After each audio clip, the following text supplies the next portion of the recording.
This is a Law&Crime production. This podcast explores themes of domestic violence and death. Please listen with care. From Law&Crime, I'm Cooper Mall, and this is Black Swan Murder. If you're like most people, your knowledge of the dance world doesn't extend much further than TikTok. Those user-created, joyful, freewheeling performances posted by the thousands daily.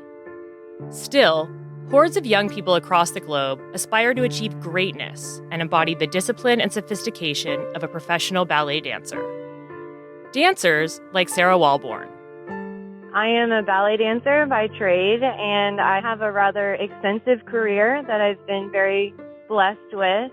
I started out dancing with San Francisco Ballet, and that led me on a journey across the United States to Washington Ballet in D.C., Kansas City Ballet in Kansas City, Missouri, and on to Ballet Arizona in Phoenix, Arizona.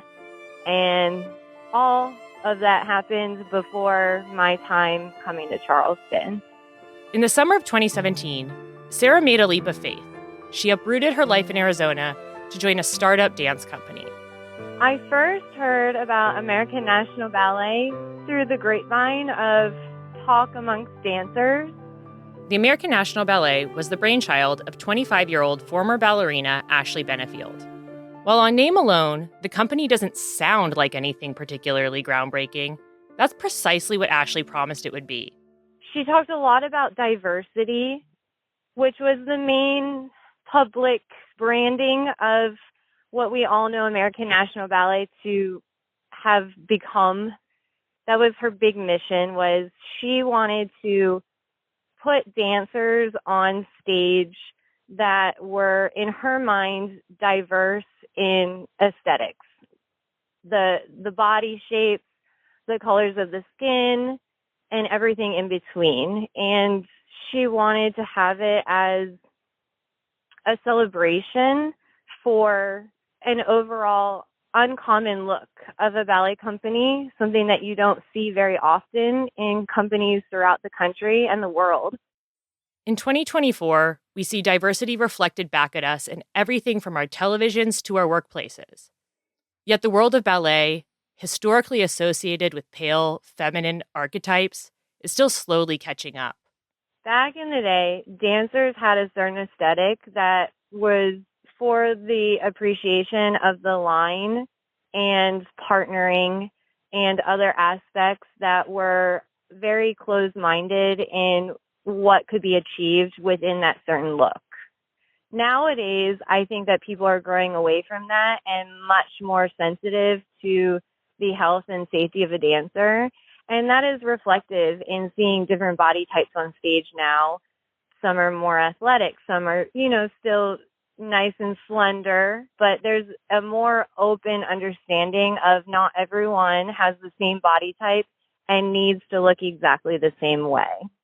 For Ashley Benefield, these norms were more like hurdles. In fact, ballet's rigid standards stood between her and the stage. Ashley had shortcomings in her career, and that specifically had to do with her height. And she felt like that was a shortcoming on her end because her height limited her employment options in the dance field. I think even further, in the way that she expressed it to me, she felt like it kind of made her unemployable. And in her late teens, Ashley's prospects for a career in ballet became even slimmer. From what I can remember from her stories, Ashley had trained up until she was 18, 19, ready to graduate high school. And there was an injury that had occurred and it stopped her training. Ashley may have hung up her tutu and point shoes for good, but her passion for dance endured. Emboldened by her own personal challenges attempting to break out in ballet, she decided to take matters into her own hands, inspired to be the change she wanted to see in the dance world. Ashley quickly began forming the troupe that would bring on this ballet revolution. Post started coming out on Facebook, and I went onto the website, and they had their mission statement. They had Ashley's picture on the website, and they had bios and other dancers coming soon. They did not have any rep at the time. It was very far and few as far as information goes, but it was mostly through Facebook posts and a website. Even Ashley's hiring process was unconventional. My initial interaction with Ashley Benefield was a phone call, and it was quite an odd experience. In the dance world, we don't generally have a voice at first when we're first, looking to be hired. We typically go through a cattle call audition or some format of showing ourselves in movement and dancing and our abilities. And later on, if given the opportunity, have a voice later. And that varies from company to company and has to do with if that's a company that finds importance in knowing the dancer as a human as well, or just in simple conversation of contract negotiation.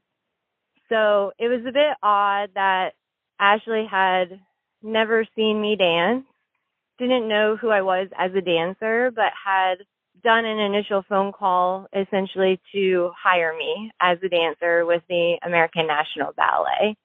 And that initial phone call, from my perspective, was two-sided. It was her getting to know me as a dancer, and again, unusual as a dancer having to verbalize who I was as an artist, but also on the other side of things, me getting to understand who she was, what she was trying to put together, and her ultimate goal for this company that she wanted to start. Despite the unorthodox nature of the meeting, Sarah and Ashley began to establish a connection. She related to me because she knew my background of being a dancer with an autoimmune disease. In talking with Ashley, her main goal for me especially was to take my story that she saw as a shortcoming, which was my illness, and create an underdog story that comes out on top. While the diversity and inclusion element appealed to Sarah, she also wanted assurance that artistic integrity and honoring the form were pertinent to Ashley, too. I definitely tried to direct questions towards her that were important to me as a dancer, and that involved the kind of repertoire that she envisioned the company doing. And along with that aspect of diversity and being a seasoned dancer, that comes with challenges. And I was curious to see how she would incorporate that mission of diversity into the rep that is the ultimate product that you put on display for the organization and the company. Ashley assured Sarah this wasn't just some pipe dream. That's when Sarah let her guard down and the two really began hitting it off. I was hired essentially from that initial phone conversation and sending her just a resume and some video links to my dancing. And just like that, Sarah Walborn became a founding member of the American National Ballet. Upon hire, she was asked to post a photo on Instagram announcing her exciting news with the hashtags We Embrace Diversity and A&B Family. It was an interesting way to introduce their brand new dancers one by one, giving them a piece of paper and saying, hold this up and take a picture of yourself so that we can promote you on social media. Her post caught the eye of Hannah Manka, a bright-eyed 21-year-old ballerina from Indianapolis. I'd followed her career and really looked up to her growing up and was always amazed. I'd never met Sarah at that point, but I had always admired her dancing. And even though she's much, much taller than I am, I just thought that she was a beautiful dancer. And I saw that she had posted something about it as well. And so I was like, okay, sure. Like, why not? Inspired by Sarah, Hannah decided to shoot her shot.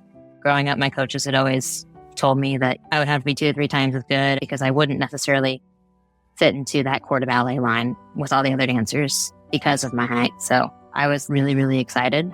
She found A&B's application process refreshing compared to the tedious and costly steps she had taken at other companies.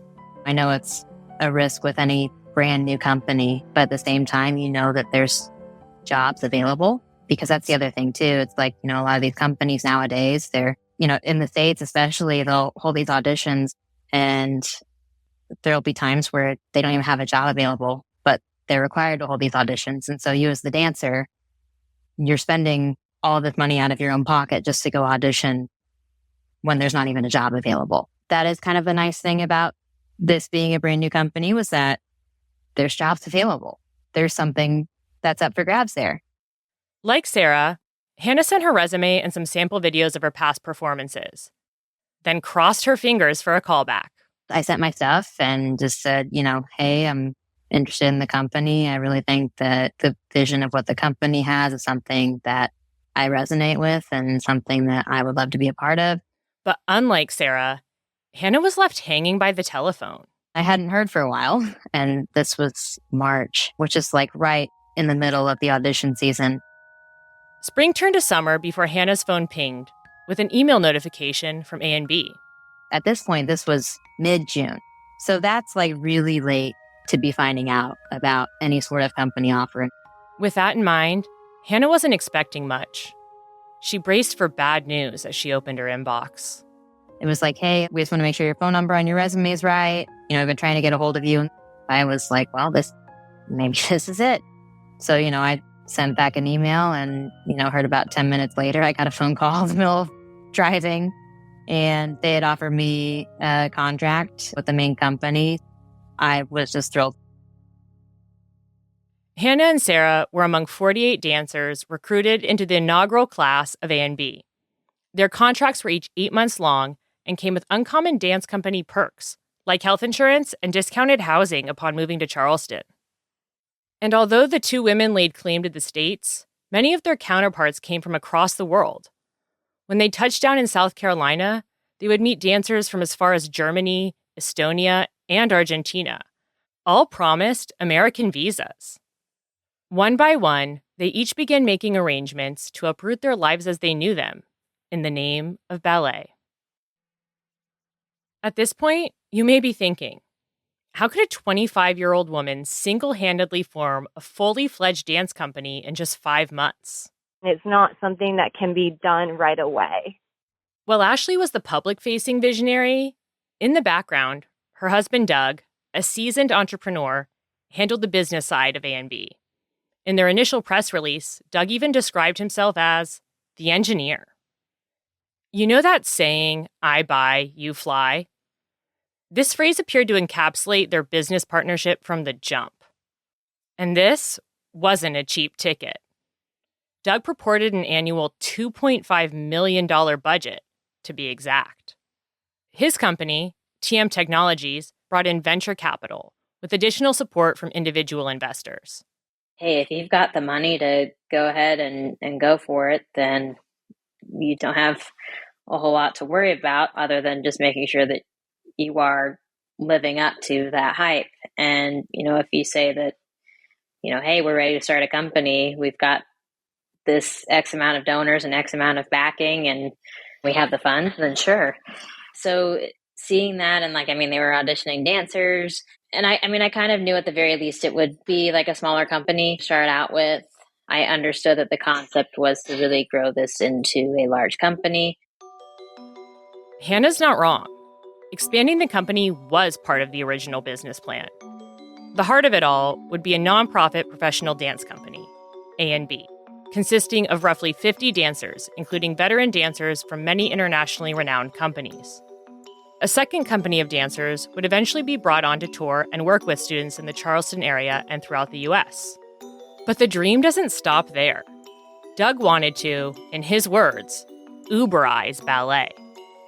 He envisioned A&B as a whole dance conglomerate, complete with a line of dancewear, a digital media company platforming dance content, a conservatory, an elite dance school, a series of digital classes and curriculum they would license to other schools nationwide, a line of their own pointe shoes, and even a competition-based reality TV show.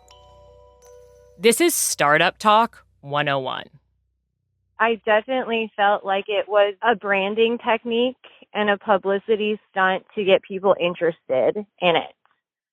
Doug knew how to play the game and used these lofty talking points to sign more sought-after dancers and onboard operations managers. And it worked.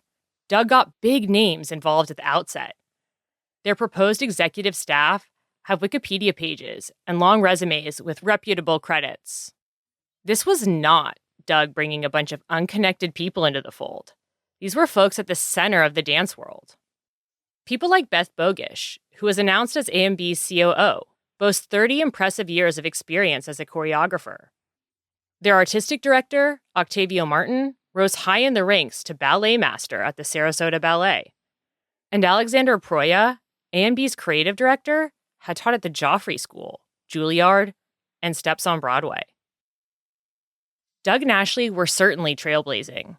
A&B's scope and vision had become bigger than anything ever attempted in the dance world. It all sounded too good to be true. It sounded exciting. It was something that I was interested in being a part of if it was successful. I had nothing really to lose. I was not employed in that moment. And so I took a leap of faith and was like, well, we'll see what happens. Things were moving fast. By August of 2017, each new hire had been announced and was expected to be on the ground in Charleston in just 1 month. It's difficult going blind into a new city and a new state. I had questions. So Sarah went looking for answers. I contacted Ashley and multiple people that I was aware of that was a part of the management side of things at the time and said, where should I look to live? Where is the studio located so that I understand better a commute for myself? Her concerns were valid. In fact, Charleston is known for its rather harrowing commutes. It takes time to get from the islands to the peninsula, over to Mount Pleasant, and everywhere in between. If you don't have the lay of the land, it can be stressful to navigate. And that wasn't the only thing stressing Sarah out. I was not getting answers to where the studio was located. The other dancers were left on red, too. They flooded Ashley's inbox with inquiries. And shortly after those questions were asked, all of the dancers had gotten an email from Ashley. It essentially was a lengthy email stating a relationship that they had obtained between American National Ballet and a luxury downtown apartment complex. And in the email, it strongly encouraged all dancers to sign a 12-month lease with this apartment complex. Signing a 12-month lease while having agreed to an 8-month contract seemed like a big commitment. It was clear they were still working out some kinks on the business side of things. So from July to end of August, we hadn't heard anything else other than do this and live here and this is an option and all this. And so there's a lot of things that were still up in the air. But as a dancer going into a new company, you understand that it's hard to start a new company. It's hard to get all of that going and everything. So you allow that forgiveness. And with just shy of a month to get housing in order, the luxury apartments were looking like the path of least resistance. They used things that I think to them seemed attractive. The brand new studio that's being built is on the bottom floor of the apartment complex. Everyone's going to live together. There's a pool on the roof. It's beautiful luxury apartments. You can't lose this deal. A&B had cut a deal with a development called Sky Garden Apartments. Their website boasts photographs of a large brick building with 5 different floor plans ranging from 1-bedroom units to 5 bedrooms. But there's one other detail on the website that seemed to be missing from the A&B email.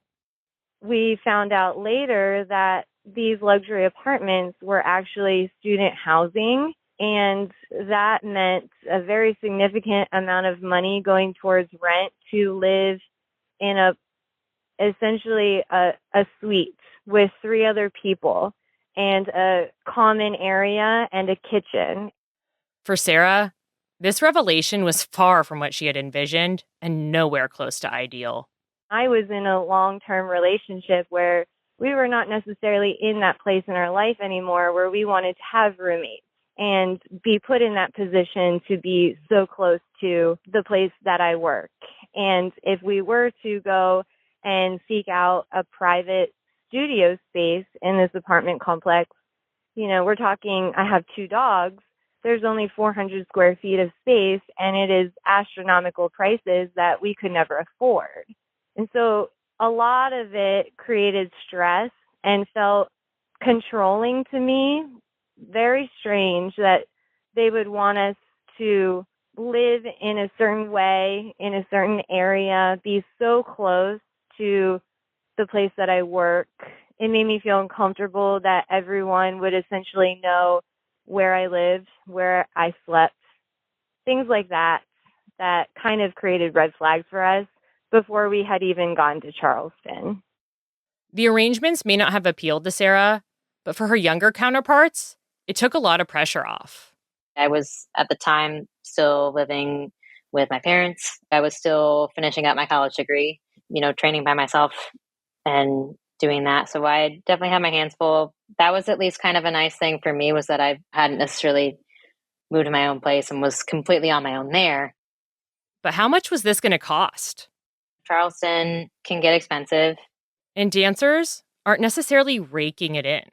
So if you're looking at a mid-sized company in the US, which is kind of what this was, you're looking at roughly anywhere between $500 and $700 a week. And that's even before taxes are taken out and everything. So when you factor that into, cost of living and whatnot, that's not a lot. A&B offered an incentive that would cut the recruits a break. Dancer salary, luxury housing does not necessarily go together.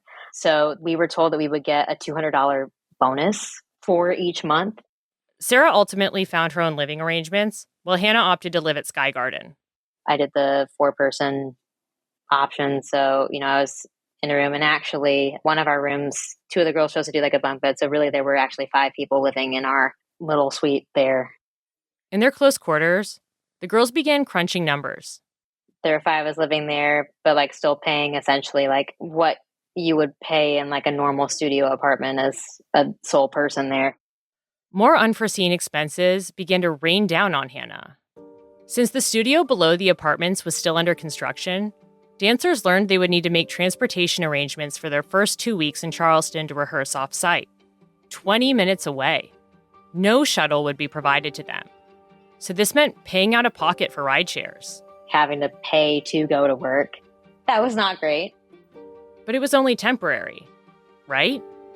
I remember moving down there and walking around the day before, and I just went down the street to go look at where the studios were going to be. And I look in, and it's this old furniture store that, you could tell it had been out of business for a while. And I'm like, it's a great space, but no one has probably touched this in months. I mean, there's definitely no renovations going on. You look in the window, lights are off, no one's home. It looks completely abandoned. There's no way that this space is going to be done in 2 weeks. The more you physically were there and saw things going down in person, the more you're like, do they really have it together? Something's not right. Despite the bumpy landing in Charleston, dancers like Hannah hadn't gotten cold feet. They suspended their anxieties, hopeful that things would fall into place. This was a startup after all. On the afternoon of September 18th, 2017, the dancers gathered together for the first time in the makeshift studio. From the looks of it, A&B had fulfilled its mission. It wasn't anything like people had ever seen. I was the shortest dancer in the company. I was, just barely 5 feet. And then the tallest female dancer was, I think, 5'11", 5'10 and a half, 5'11". And there were dancers of all different heights and still all different backgrounds, whether that be cultural, different racial backgrounds, different gender identity, different sexual orientation. You still got all of that. But you really got a genuinely diverse company. And I feel like you could be anyone and look at all of the dancers in this company and at least find one dancer that you're like, oh, that looks like me. There were dancers that were trained in the Ballerina style. You had dancers that were trained in Cicchetti style. There were dancers that were trained in Vaganova and the more Russian background. So it varied. But this beautiful display of diversity wasn't totally complete.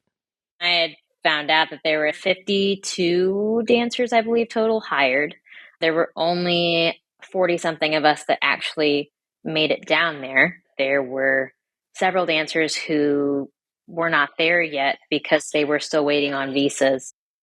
And as everyone huddled, it became apparent that the higher-ups had some explaining to do. I had a lot of connections with dancers that I either knew previously before moving to Charleston or I knew of. And very quickly, I find out that someone was offered something over here, someone was promised something over here. This other person has no clue what's going on. This person thinks we're doing all of this amazing rep, and they didn't align with each other, and it was all completely different versions than what I had gotten. And so that first day coming to the studio was the first day where the energy was definitely in a frenzy, because there was this elephant in the room of a lot of things need to be answered. The air of uncertainty in the cramped studio was palpable.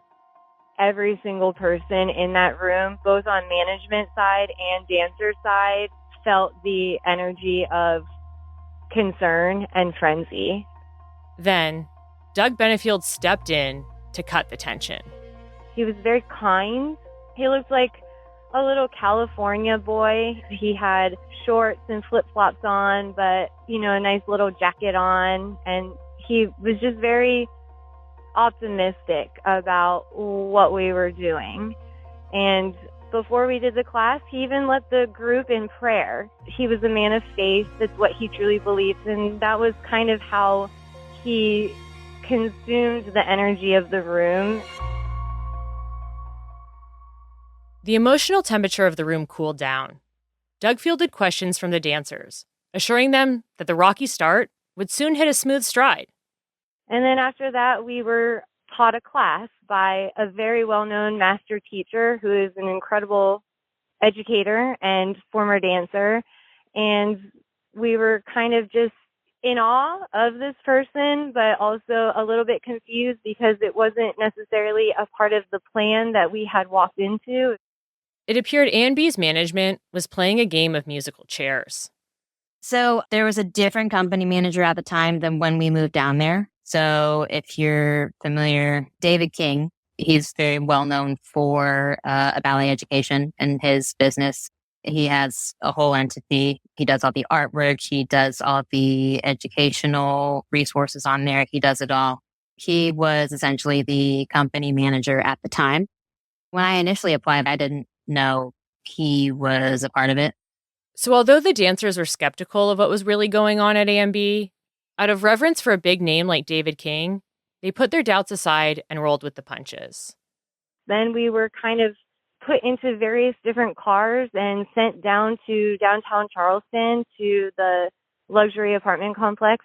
And we did a big publicity thing with a Christian-based film company where we were told to put on leotards and tutus and point shoes and all these things, and taking pictures and filming the process and just trying to, I think in Doug's mind, get some material of the behind the scenes of starting the first day and look how great this is, what we're doing, and going from there kind of thing. And that's how the first day started.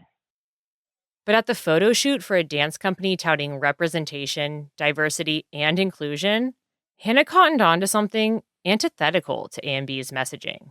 They also kind of favored some people in, say the core and the main company and even the second company. They were already kind of starting to pick favorites. And I've noticed that I really wasn't kind of picked for anything. So for me, it was already kind of like a weird vibe. And I was like, okay, maybe it's just because I don't know anyone very well or had crossed paths with them previously. I was like, well, obviously I just have to prove myself and make myself known and not be so shy. And, even though we're kind of just going with the flow and being told, to do this and that, and you just do what you're told. I didn't want to push any buttons. I was like, okay, I'm just going to work really hard.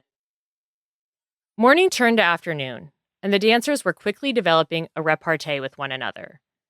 When the excitement of the initial dance class and photo shoot was lifted, big picture questions resurfaced. What about our point shoes? What about the allotment of point shoes to each of the dancers? What were you promised? Well, I was promised this. What were you promised? What kind of rep are we going to be doing? Are we actually going to rehearse? How does casting work? These all seemed like issues that would come out in the wash. But there was one outlying question that demanded urgency. Has anyone gotten their contract signed?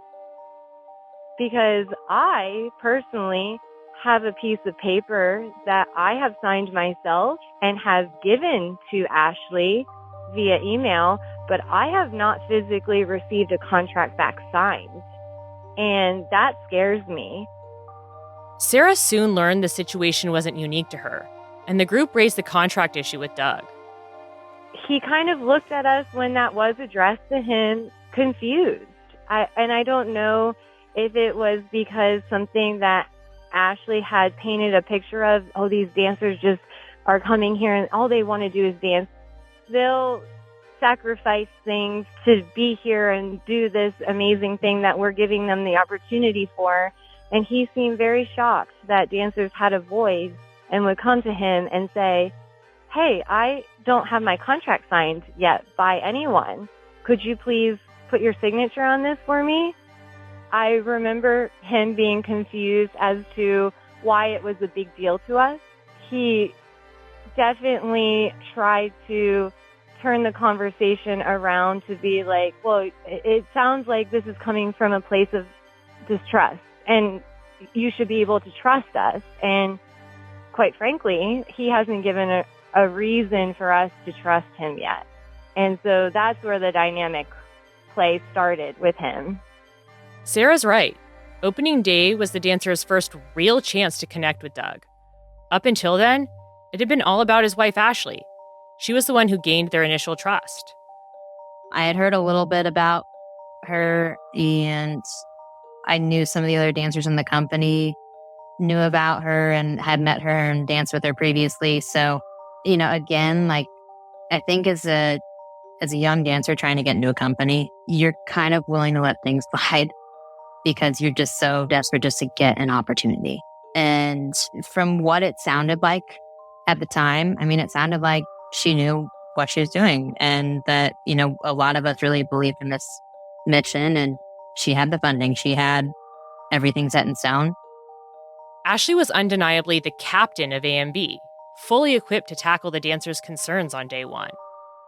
But it wasn't just the point shoes, visas, and signed contracts that were missing. That first initial day, Ashley is nowhere to be found. On the next episode of Black Swan Murder, dancers at the American National Ballet want to know, where's Ashley and what are we doing here? Despite their leader's absence, the show goes on, but the wheels are coming off fast. There's this survivor mode of, we got to figure out something to make this work. Members of the company are left without a paddle and without a check. There was talk. Keep your records and receipts of what's going on in order to protect yourself, because this is odd and we have to be able to protect ourselves if something goes wrong. This has been a Law&Crime production. This podcast is written and produced by me, Cooper Mall. Our executive producer is Jessica Lowther. Our editor is Anna McLean. Our researcher is Stephanie Doucette. Our bookers are Alyssa Fisher and Diane Kay. Legal and fact-checking by Elizabeth Boulay. And special thanks to Sean Panzera for designing our key art.